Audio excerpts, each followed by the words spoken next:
Halo Sobat Joker, kembali lagi bersama saya Acilas Joker yang akan mereview beberapa saham yang layak kita pantau ikut minggu depan. Salah satu saham dan beberapa saham ini termasuk dalam saham edisi minggu depan untuk kita layak pantau.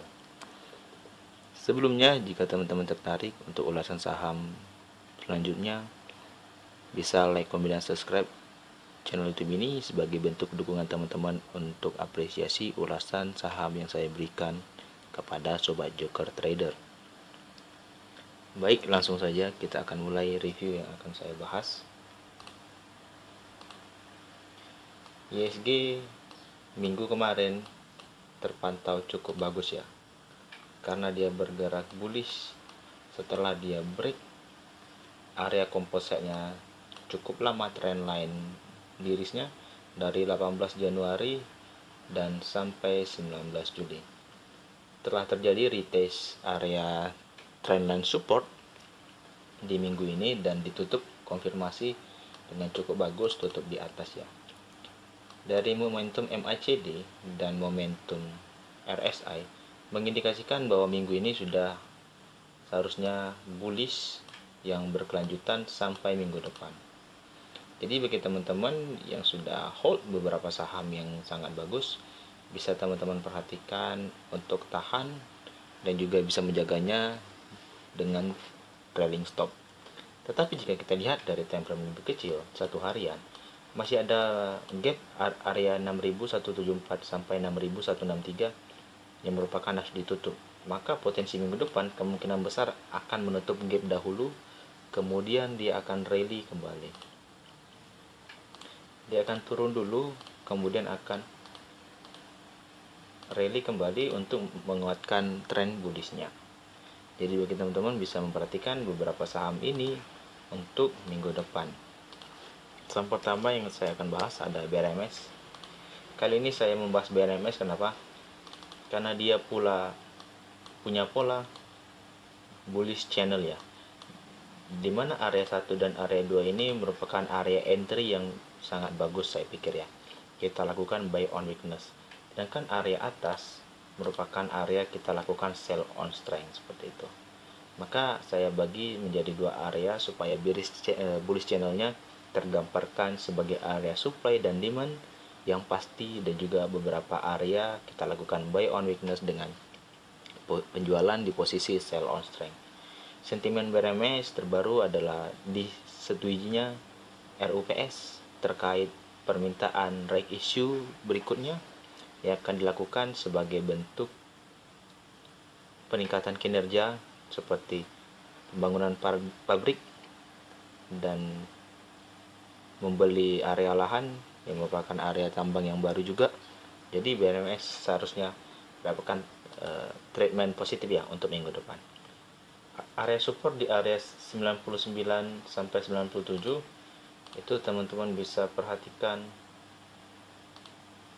untuk melakukan buy on weakness, atau teman-teman bisa menunggu area 96 sampai 95 untuk lakukan buy on weakness. Kenapa? Karena ada trend line support di sini, ada area support yang cukup kuat ya, karena sudah ada base satu kali di area tersebut. Jadi saya pikir bisa diperhatikan untuk BRMS area 99 sampai 95 untuk lakukan buy on weakness.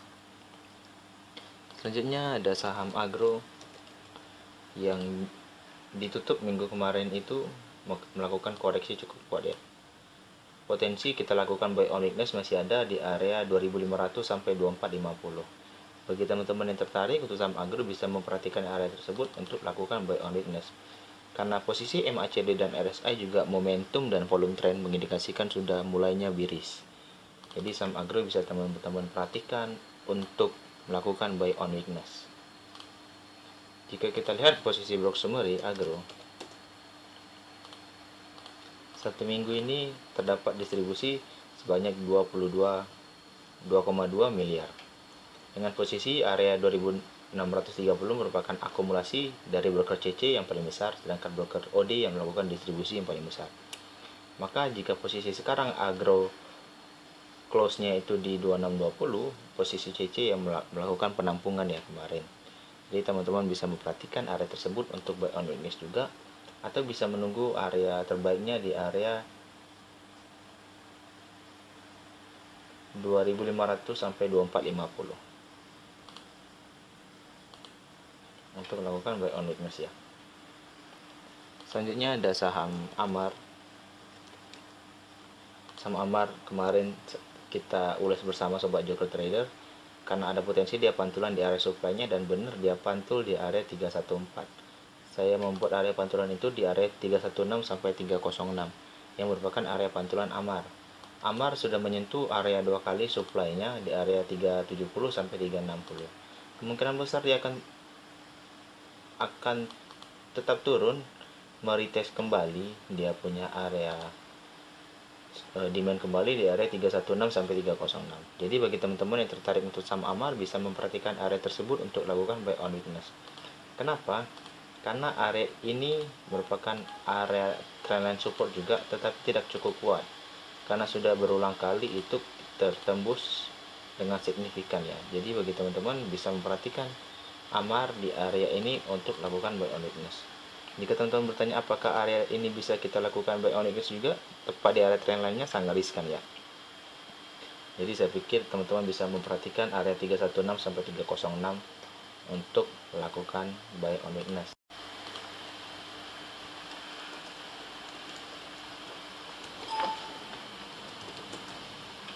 Amar posisi 1 minggu ini terdapat distribusi sebanyak 4,5 miliar dengan broker CP dan PD yang melakukan akumulasi cukup besar sebanyak 2,2 miliar dan 1,3 miliar, sedangkan broker AI dan YP melakukan distribusi cukup besar.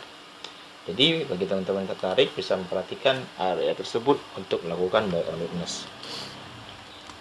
Selanjutnya ada saham Denar, salah satu saham ARA yang kita sudah nikmati. Apakah masih ada potensi? Masih ada ya.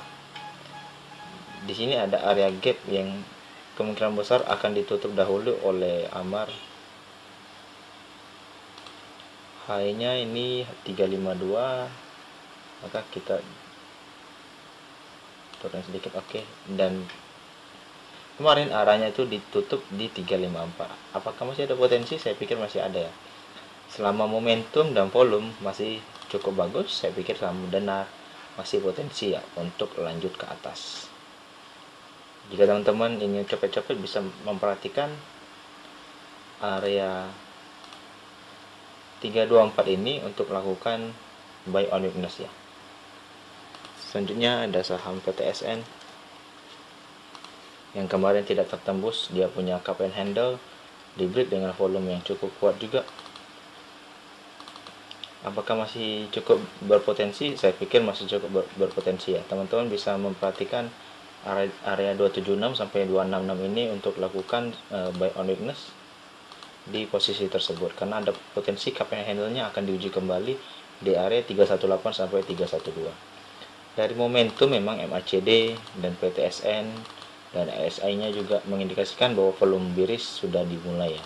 Jadi teman-teman bisa hati-hati dulu dari sampai TSN, jauhkan dulu, dan bisa memperhatikan area 276 sampai 266 untuk lakukan buy on weakness. Jika kita lihat posisi satu minggu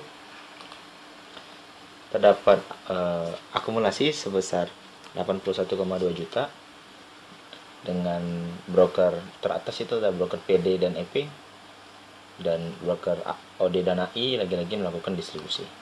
Jadi teman-teman bisa memperhatikan area tersebut untuk lakukan buy on weakness.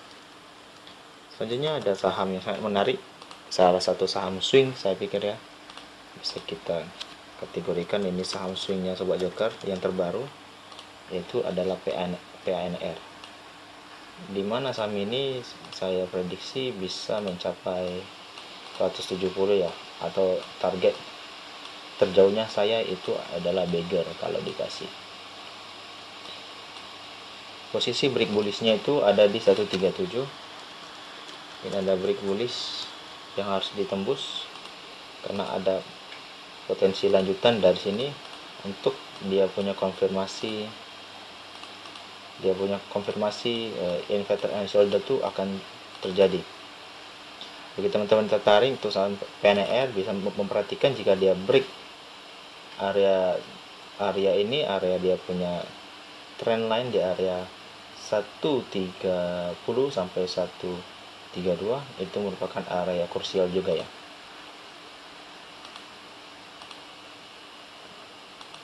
Ini merupakan area krusial juga, di mana area supply ini tidak mampu ditembus ya dalam proses dia punya trend line seperti itu. Jadi teman-teman bisa memperhatikan sampai NR untuk minggu depan. Jika kita ambil tarik box summary dari tanggal 28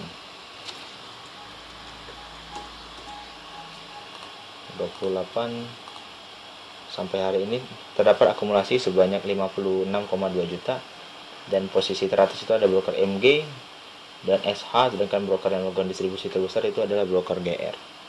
Jadi teman-teman bisa memperhatikan area 133 sampai 130 itu untuk area supply kecil, dan break bullishnya untuk konfirmasi inverted and shoulder itu di 137. Selanjutnya ada saham Tefas, salah satu saham teknologi yang cukup menarik.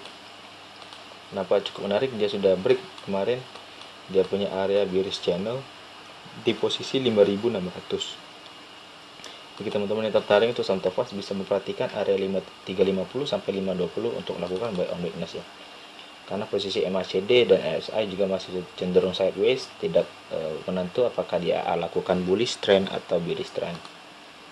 Jika kita lihat posisi Tefas satu minggu ini, terdapat akumulasi cukup besar ya, 91,1 miliar dilakukan oleh broker YU sebanyak 88,0 miliar. Sedangkan yang melakukan distribusi ada broker TF sebanyak 82,6 miliar pula.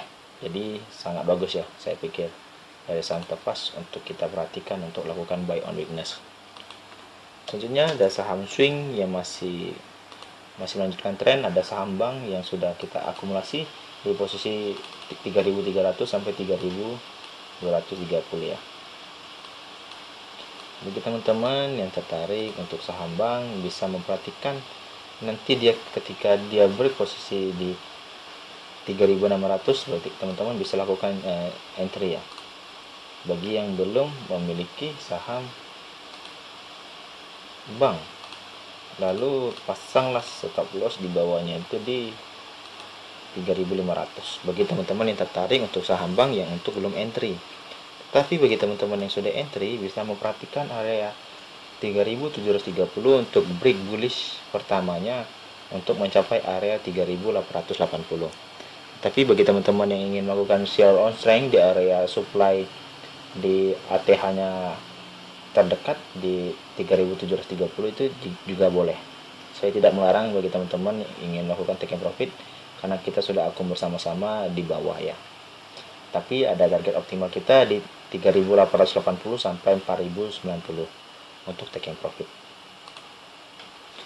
Jika kita lihat posisi box summary dalam satu minggu ini, terdapat akumulasi sebesar 7,1 miliar dilakukan oleh broker LG sebanyak 24,7 miliar di posisi 3.379, dan ada GR yang melakukan distribusi cukup besar ya. Jadi bagi teman-teman, saya pikir area 3.800 kemungkinan besar tercapai minggu ini ya. Paling tidak area 3.730 teman-teman bisa lakukan TP 50% dulu.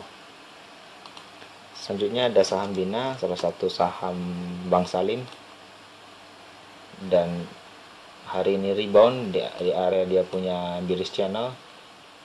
Saya berharap dia posisi turunnya itu mencapai 3.570, tetapi kayaknya tidak dikasih kesempatan untuk entry ya.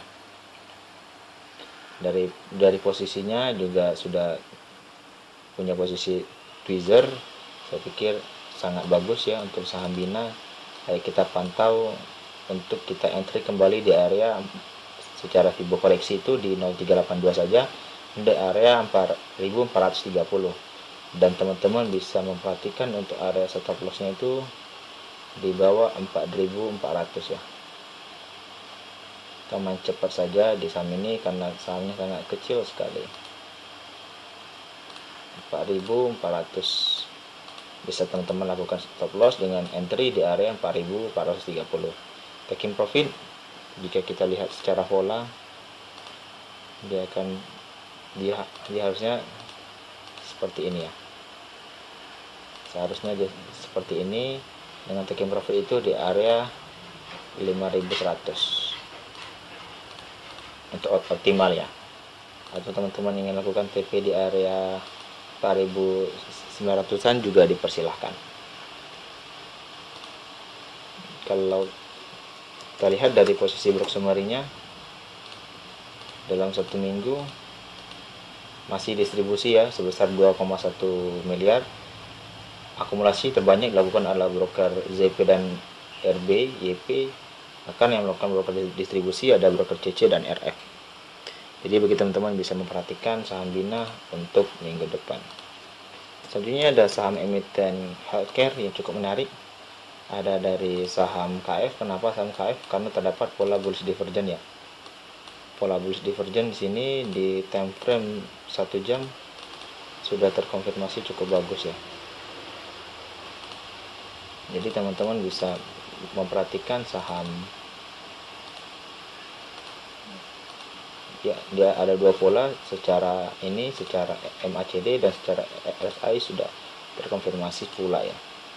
Jadi bagi teman-teman yang tertarik untuk saham KF bisa memperhatikan area entry di area 2.590. Jika dia break, teman-teman bisa lakukan entry dengan target pertama itu di area sell off strength-nya di 2.780, atau target terjauhnya untuk taking profit di area 3.060 sampai 2.980. Perlu diingat saham ini merupakan salah satu saham yang riskan, jadi teman-teman sangat berhati-hati ya untuk saham KF. Sekian dulu untuk saham edisi yang cukup hari ini. Bagi teman-teman tertarik untuk ulasan saham berikutnya, bisa like, komen, dan subscribe channel YouTube ini sebagai bentuk dukungan teman-teman, atau juga bisa bergabung di grup Telegram dan lini masa Stockbit yang saya sudah sediakan, deskripsinya di bawah ini.